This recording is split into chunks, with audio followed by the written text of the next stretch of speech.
The blaring sirens cut through the warm summer night, a discordant symphony drowning out the gentle hum of the projector. Alex, mid-sip of his ice-cold lemonade, nearly choked, spilling it down his favorite movie nightshirt. His meticulously set-up outdoor cinema, complete with strung fairy lights and cozy beanbags, had been the highlight of his week. Tonight, it was meant to be a classic sci-fi flick, transporting him to distant galaxies under the suburban sky. Instead, two stern-faced police officers were striding across his lawn, their flashlights cutting through the projected image of a spaceship lazily drifting across the screen set up against his garage door. "Is there a problem, officers?" Alex asked, his voice betraying a hint of confusion mixed with mild annoyance. He prided himself on being a good neighbor. His projector was always set at a reasonable volume, and he usually wrapped things up by 11. One of the officers, a tall man with a neatly trimmed beard, gestured vaguely towards the screen. "We received a noise complaint, sir, from your neighbor, Ms. Davison." Just then, Karen, Ms. Davison herself, emerged from the shadows of her perfectly manicured rose garden, a vision of indignant fury in her silk robe. Her face, usually a mask of suburban pleasantries, was contorted with rage, illuminated harshly by the officer's lights. "Noise? This isn't just noise, officer. This is a complete disregard for decency. It's an invasion. I demand you shut it down immediately," she shrieked, her voice surprisingly loud for someone complaining about noise. Alex blinked. "Karen, what are you talking about? It's just a movie. The volume is barely—" "The movie!" Karen's voice rose to a crescendo, piercing the quiet night. She pointed a trembling finger, not at Alex's projector, but directly at her own house. The immaculate white wall of her master bedroom bathed in the ethereal glow of Alex's projector. "Look. Just look at what he's doing." Alex followed her trembling finger, his gaze shifting from his garage door to Karen's house. His blood ran cold. The image wasn't on his screen. The projection, usually sharp and contained, had somehow skewed, expanding and drifting just enough. It wasn't the spaceship from his movie. It was a bedroom. A very, very familiar bedroom. Karen's bedroom. And on the wall, starkly visible for anyone on the street to see, was Karen herself. And she wasn't alone. A gut-wrenching wave of realization washed over Alex, cold and absolute. The noise wasn't the issue. The visual was. His projector, a high-definition beast he'd invested in for crisp movie nights, was broadcasting something far more scandalous than any sci-fi epic. It was showing a live, albeit slightly delayed, feed of Karen's intimate activities. Not just any activities, but a clear, unmistakable affair, with a man who was decidedly not her husband, Mr. Davison, who was currently away on a business trip. A collective gasp seemed to hang in the air. The officers, initially trying to maintain their professional composure, now exchanged wide-eyed glances, their faces a mixture of shock and bewildered awkwardness. One of them visibly swallowed, his flashlight beam wavering. Karen, who had been ranting moments ago, suddenly went utterly silent, her furious expression melting into one of absolute mortified horror. Her mouth opened and closed soundlessly like a fish out of water as she stared at the gigantic, unflattering projection of her secret life splashed across her own house. The sheer, colossal humiliation of it hit her like a physical blow. Alex felt a bizarre mix of emotions, a sickening lurch of stomach-dropping realization, a fleeting moment of disbelief, and then, inexplicably, a weird, detached sense of absurdity. He hadn't meant to do this. He had simply wanted to watch a movie. Now, his quiet suburban street had become the impromptu screening room for his neighbor's most intimate secrets. The air crackled with unbearable tension. The police, caught between a noise complaint and an unforeseen domestic scandal of epic proportions, looked utterly lost. Karen, clutching her robe tightly, seemed on the verge of either tears or a full-blown meltdown. The quiet hum of the projector continued, relentless, a silent testament to the chaos it had unintentionally unleashed. The night had only just begun, and the projector, still whirring, held the entire street captive, waiting to see what new spectacle would inadvertently be revealed. The two officers, caught in the blinding glare of Karen's exposed secrets, quickly regained a semblance of composure, though their faces remained etched with a mixture of professional duty and profound discomfort. Officer Miller, the taller one, cleared his throat awkwardly. "All right, folks, let's calm down. Mr. Hayes, could you please turn off the projector for now? And Miss Davison, we understand this is upsetting, but we need to address the initial complaint." Alex, still reeling from the shock, fumbled for the remote, his fingers trembling slightly as the powerful beam of light flickered and died, plunging Karen's house back into the relative anonymity of the night. The sudden darkness felt heavier, almost suffocating, as if the exposed secrets were now pressing down on everyone. Karen, her face blotchy and tear-streaked, pointed a trembling finger at Alex. "He did this. He deliberately did this. This is harassment. I'll sue him. I'll have his house. Her voice cracked, dissolving into a strangled sob, a raw, desperate sound that was a stark contrast to her usual composed demeanor. The other officer, a younger woman, stepped forward, placing a gentle but firm hand on Karen's arm. "Ma'am, we need you to take a deep breath. We'll file a report, but for now, we advise you to go inside. Mr. Hayes, we'll need you to ensure this doesn't happen again. Check your equipment. Consider this a warning regarding public disturbance, accidental or not." They gave Alex a look that conveyed both sympathy for his predicament and a clear message. Don't let this escalate further. As they turned to leave, Karen shot Alex one last venomous glare, her eyes promising retribution before she stumbled back into her house, slamming the door with a resounding thud that echoed through the stunned silence of the street. Alex stood alone on his lawn, the beanbags looking forlorn, the fairy lights suddenly mocking the tension in the air. A profound wave of nausea washed over him. He felt terrible. Truly, genuinely terrible. He hadn't meant for any of this to happen. His outdoor cinema was his sanctuary, a harmless hobby.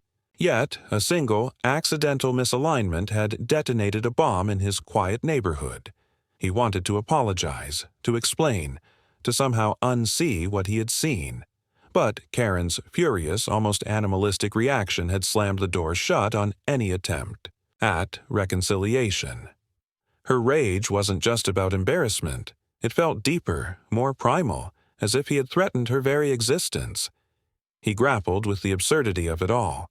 How could a simple movie night turn into a public airing of a neighbor's illicit affairs? And why did Karen seem so utterly unhinged, even beyond the expected humiliation? As the police car's taillights disappeared down the street, Alex, slowly, began to pack up his equipment. The projector, usually a source of joy, now felt like a cursed object. His mind, however, refused to shut down. He kept replaying the images, not just of Karen, but of the other person. A man he didn't recognize, not from the neighborhood. And something about the scene felt off. It wasn't just passion. There was a strange urgency, almost a transaction in the way they moved, in the way the man had quickly gathered something from a bedside table before the police lights hit. Alex shook his head, trying to dismiss it as shock-induced paranoia. But a tiny, persistent seed of doubt had been planted. He remembered a few weeks ago seeing a sleek black sedan, far too expensive for their modest street, parked outside. Karen's house late at night, its engine idling for an unusually long time before speeding off. He'd dismissed it then as a late-night visitor, perhaps a relative. But now, it clicked into place with other odd observations. The unusually frequent deliveries of large, unmarked packages, the hushed phone calls he'd sometimes overhear, when she was in her garden, her sudden, unexplained trips out of town. These weren't the typical signs of a casual affair. Curtains twitched in windows up and down the street. A few porch lights flickered on, then off.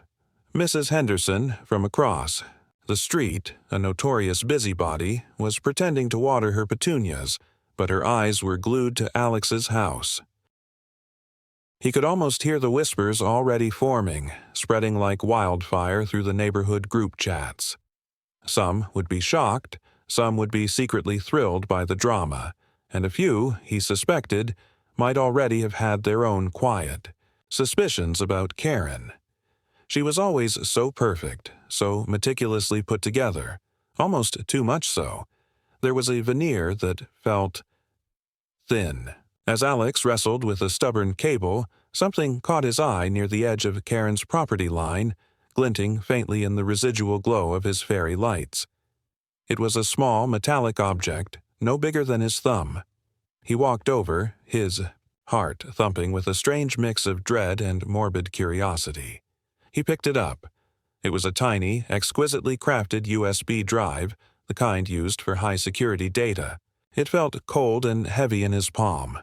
It couldn't have fallen out of his pocket. He didn't own anything like it.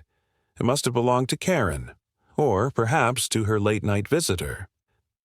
As he turned it over, he noticed a faint, almost imperceptible, engraving on its side, a stylized, abstract symbol that looked vaguely like a twisted knot. It was a symbol he'd seen before, though he couldn't quite place where. The discovery sent a shiver down his spine. This wasn't just about an affair anymore. This was something else entirely. Alex stared at the small device, the weight of it growing heavier in his hand, feeling a profound sense of unease. He had accidentally stumbled into a secret far deeper and more complex than he could have ever imagined, and he knew with a chilling certainty that his quiet life was about to become anything but. Karen's slammed door echoed in Alex's mind for days, a constant, jarring reminder of the night his quiet life had imploded. The tiny, engraved USB drive sat on his desk, a silent, ominous artifact that refused to be ignored. He told himself he should just throw it away, forget everything, and go back to his harmless movie nights. But the seed of unease planted that. Night had already begun to sprout, nourished by Karen's furious desperation and the odd observations he couldn't shake.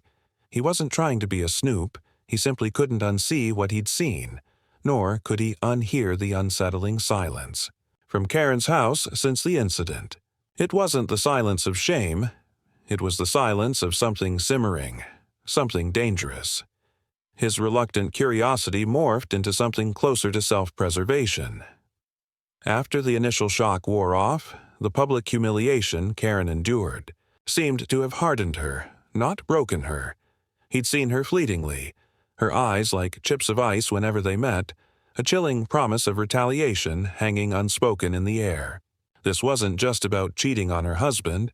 There was a cold calculation in her gaze that screamed of something far more complex. Over the next few days, the subtle signs began to accumulate, forming a disturbing pattern that tightened the loop around Alex. The black sedan from weeks ago reappeared, this time pulling into Karen's driveway late one evening. A different man, tall and lean with an unnervingly watchful demeanor, emerged. He didn't stay long, perhaps 15 minutes, and left with what looked like a small, flat package. Another day, a woman with a severe haircut and a crisp business suit arrived, leaving a large, expensive-looking bouquet on Karen's doorstep, an odd gesture given the recent scandal. Each visitor, each brief, hushed exchange he inadvertently overheard through his open window, chipped away at the facade of simple infidelity, revealing a far more intricate, opaque world. These weren't lovers. They were associates. Their interactions lacked warmth, replaced by an unsettling undercurrent of urgency and veiled authority. Alex, driven by a growing sense of discomfort and a desperate need to understand what he'd accidentally uncovered, found himself subtly shifting from neighbor to reluctant observer. He started by using his technical skills, not to spy directly, but to gather ambient information. He configured a simple network scanner to log unusual Wi-Fi activity from nearby houses, paying particular attention to strong, encrypted signals that popped up sporadically from Karen's property, often late. At night, disconnecting abruptly after short bursts of intense data transfer. This wasn't typical home internet usage. He also started cross-referencing license plates of suspicious vehicles he saw near Karen's house with public databases, looking for inconsistencies or corporate registrations that seemed out of place. In their suburban cul-de-sac, he found a few shell companies, registered to anonymous P.O. boxes, and a couple of vehicles listed under names that didn't appear in any local directories. Nothing concrete, but enough to fuel his growing suspicion. He felt a nagging moral conflict. He knew this was wrong, an invasion of privacy, but Karen's menacing glares and the deepening mystery compelled him forward. It was about solving a problem, he reasoned, a problem that had landed squarely on his lawn. One evening, Alex was fiddling with his drone, intending to test its new camera range. As he flew it cautiously high, far above his property, he inadvertently caught a glimpse of Karen's backyard. His drone's camera, zoomed in, picked up an unusual sight. Karen was not alone. She was with the tall, lean man from the black sedan, and they were kneeling by a rose bush near the far corner of her garden. They weren't tending to flowers. The man was holding a small, flat metal detector, scanning the ground, while Karen watched intently, her face drawn. He watched as the man dug something up. A small, metallic box, no bigger than a shoebox, which he quickly tucked into a waterproof bag. They exchanged a few hushed words, and then the man quickly left. The entire interaction lasted less than 5 minutes. This wasn't about an affair. This was about something hidden, something buried. The tension in the air between Alex and Karen became palpable. A thin, taut wire stretched across their lawns. Karen, with her heightened paranoia, had definitely noticed his increased awareness, though she couldn't pinpoint how. She started taking long walks past his house, her head held high, but her eyes darting towards his windows. One afternoon, he found a meticulously folded note tucked under his windshield wiper. It wasn't threatening, not directly, but it was chilling. "Some things are best left undisturbed, Mr. Hayes, for everyone's sake." The implied threat was clear. Alex felt a prickle of fear, but it was quickly overshadowed by a surge of defiance. He was already disturbed, and he wasn't about to back down. His big discovery came one night while he was browsing obscure online forums, following a rabbit hole sparked by the symbol on the USB drive. He'd tried to ignore the drive, but it pulsed with an undeniable magnetism. Plugging it into an old, wiped laptop, he found it was encrypted, but the engraving on its side felt like a clue. He searched for twisted knot symbol and private security firm, offshore assets, discrete investments, data recovery, even black market intel. After hours of dead ends, he stumbled upon a small, highly secretive online community discussing the shadowy underbelly of corporate espionage and discreet asset management for high-profile, often morally ambiguous, clients. And there, buried deep in a cached page from a defunct forum, was a mention of the stylized twisted knot symbol. It was the logo for a highly exclusive, untraceable data storage and transfer service, allegedly used by international entities looking to move sensitive information and funds outside official channels. The forum post described a meticulous, multi-layered system of digital dead drops and physical transfers, often utilizing unassuming intermediaries in quiet suburban areas as temporary holding points. The affairs he'd witnessed, the strange visitors, the buried box, it wasn't about sex at all. It was about data and money. Karen wasn't just having affairs. She was a node in a sophisticated clandestine network, a local drop-off and pickup point for illicit information or funds. The USB drive he held wasn't just a clue, it was the key. As he stared at the glowing screen, the weight of the USB drive in his hand suddenly felt like a ticking bomb. He had found the loop, and it was terrifyingly vast, far more dangerous than anything he'd imagined. And now, he was standing right in its center, with Karen, a key player in this shadowy world, knowing he knew too much. He suddenly realized the police might not be able to help him if this network was as powerful as the forum suggested. His heart pounded in his chest, a frantic drumbeat of realization and fear. He had stumbled into something far bigger than a neighborhood spat, and the consequences of his accidental discovery were just beginning to unfold. He needed to act. But what could one man do against a hidden criminal enterprise? And how much time did he have before they realized he had their crucial piece of the puzzle? The glow of the laptop screen cast a harsh blue light on Alex's face, illuminating the stark reality of his discovery. The USB drive, now recognized as a key to an encrypted portal, sat accusingly beside the glowing symbol on the forum. Karen wasn't just having affairs. She was a conduit in a high-stakes global data network, trafficking in information far more valuable and dangerous than marital secrets. The decision was no longer a question of if he should act, but how. Protecting himself meant exposing her and potentially the shadowy organization she served. He thought of Mr. Davison, Karen's unsuspecting husband, and a wave of protective anger surged through him. No, he couldn't just bury his head in the sand. He considered going to the police again, but the forum posts had hinted at deep-rooted corruption, suggesting this organization had tentacles in surprising places. A local police report might just vanish, or worse, make him a target. He needed proof, undeniable evidence. His tech skills, usually reserved for perfecting movie nights, became his clandestine tools. He spent the next day feverishly working, not sleeping, meticulously trying to decrypt the USB drive. It was a formidable challenge, employing layers of advanced encryption. He tried every method he knew, every trick he'd picked up from online forums. The frustration was immense, but the image of Karen's furious, desperate face kept him going. He knew the data on that drive was critical, probably the drop that the lean man had picked up. If he could unlock it, he'd have everything. Just as dawn broke, painting the sky in hues of bruised purple and orange, a familiar, sleek black sedan glided silently into Karen's driveway. Alex froze, his eyes glued to his window. The lean man emerged, but this time he wasn't alone. Another figure, bulkier, with a cold, almost menacing aura, accompanied him. They moved with a predatory efficiency that made Alex's blood run cold. They weren't there for a casual drop-off.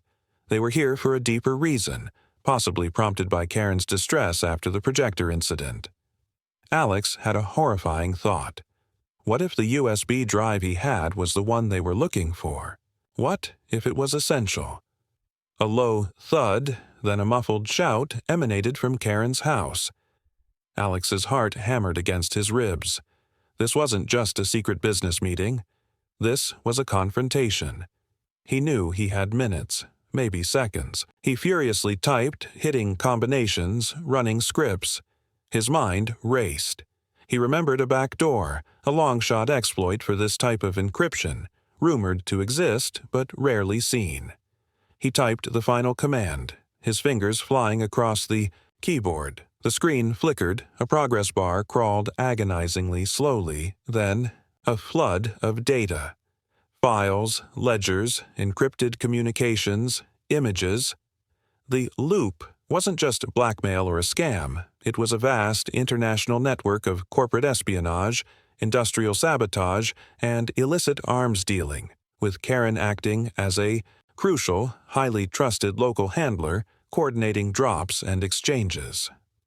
The affairs he'd witnessed weren't affairs at all. They were coded exchanges. The men, her clients or couriers, their intimate moments a grotesque cover for the transfer of highly sensitive, dangerous information and even physical components. A sudden, jarring crash from Karen's house made Alex jump. He peered out. The front door was now ajar, revealing a glimpse of overturned furniture. He heard shouting, then a sickening thud, followed by a guttural cry from Karen. They weren't talking anymore. They were taking what they wanted. He knew he had to get this data out, to someone, anyone. He quickly copied the decrypted files onto a secure cloud server, setting up an anonymous dead drop. He simultaneously forwarded a truncated but damning summary of the initial findings, along with a hidden link to the full data, to a reputable international investigative journalism collective whose email he'd found on one of the legitimate public record sites he'd checked earlier. It was a long shot, but it was his only chance. Just as he hit send, his own front door exploded inward with a splintering crack. The two men from Karen's house stood silhouetted against the nascent morning light, their faces grim, their eyes scanning his living room. The bulkier man, cold and professional, pointed towards Alex's laptop. "The drive. Where is it?"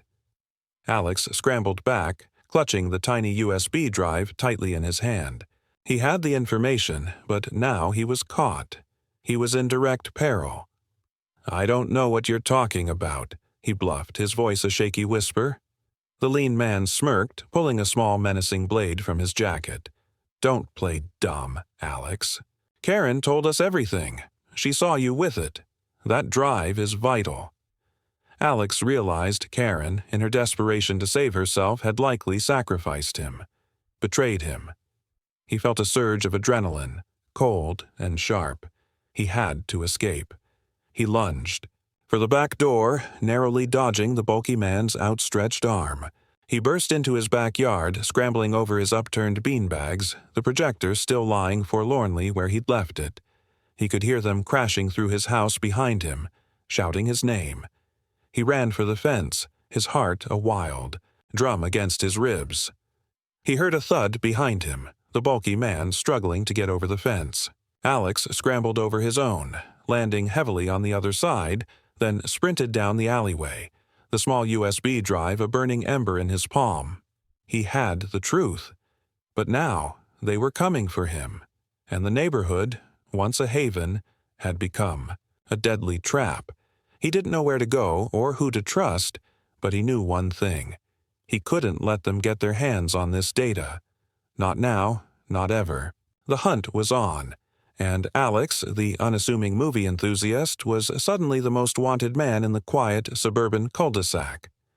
The alleyway became a blur of motion as Alex sprinted, the USB drive clutched tight in his hand, its presence a burning reminder of the danger he was in. He could hear the heavy thud of footsteps behind him, the curses of Karen's associates growing closer. He burst out onto a main street, disoriented and gasping for breath, just as the first rays of full morning. Sunlight painted the sky. A delivery truck rumbled past, its loud engine momentarily masking his pursuers. He ducked behind a dumpster, heart hammering, trying to catch his breath. He knew they wouldn't give up easily. That drive was too important. Just as he heard their voices echoing down the alley, a sudden, unexpected sound cut through the morning. Air, sirens. Not the familiar local police sirens from before, but a different, more urgent wail, accompanied by the distinct sound of multiple vehicles converging. He risked a peek. Down the street, several unmarked black SUVs, followed by two uniformed police cruisers, were swarming Karen's house. A flurry of activity erupted. Figures in tactical gear, looking very much like federal agents, were already breaching the property. Alex watched, stunned as the two men who had pursued him hesitated, then cursed, turning back towards Karen's house, clearly abandoning their pursuit of Alex to deal with the larger threat. They were quickly apprehended, tackled to the ground, by the agents. Alex saw Karen being led out of her house in handcuffs, her silk robe replaced by a grim, defeated expression. Her perfect facade had utterly crumbled, replaced by the raw, exposed truth. The loop had closed, not by his direct confrontation, but by the anonymous tip he'd sent, the desperate gamble that had paid off. The investigative journalism collective, alerted by his data summary, had clearly acted swiftly, collaborating with federal authorities who had likely been building a case against this network for some time. His accidental projection had simply provided the final, undeniable piece of the puzzle. In the days that followed, the quiet suburban cul-de-sac became a whirlwind of official vehicles, news vans, and hushed, bewildered conversations. Karen Davison, once the epitome of suburban perfection, was revealed to be a central figure in a vast international corporate espionage and illicit data trading ring. The affairs were indeed coded exchanges.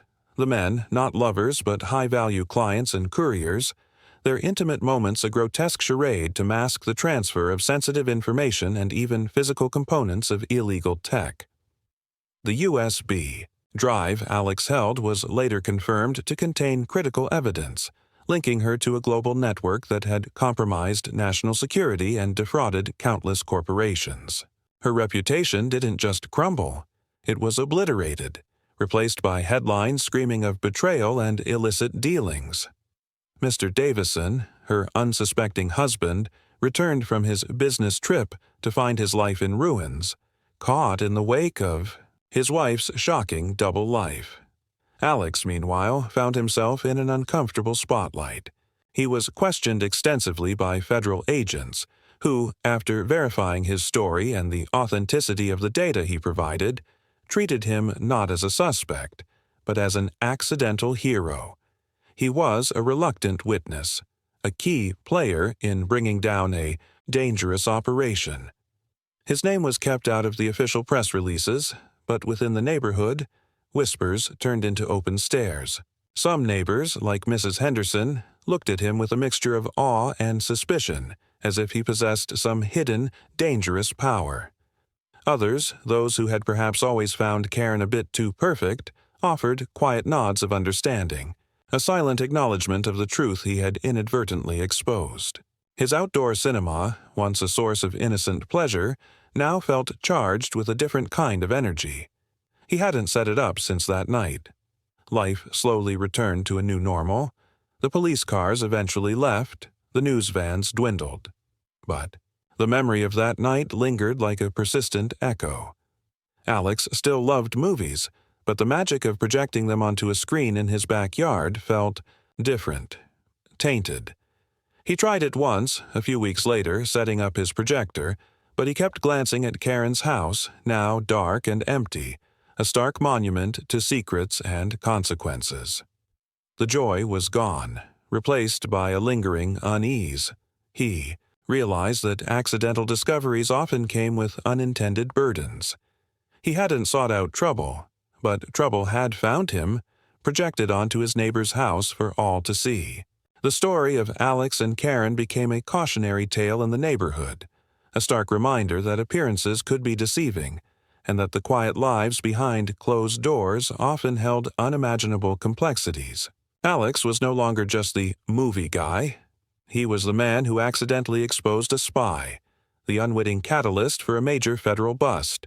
He found a new appreciation for privacy, both his own and others, and a profound understanding of the delicate balance that held their seemingly perfect suburban community together.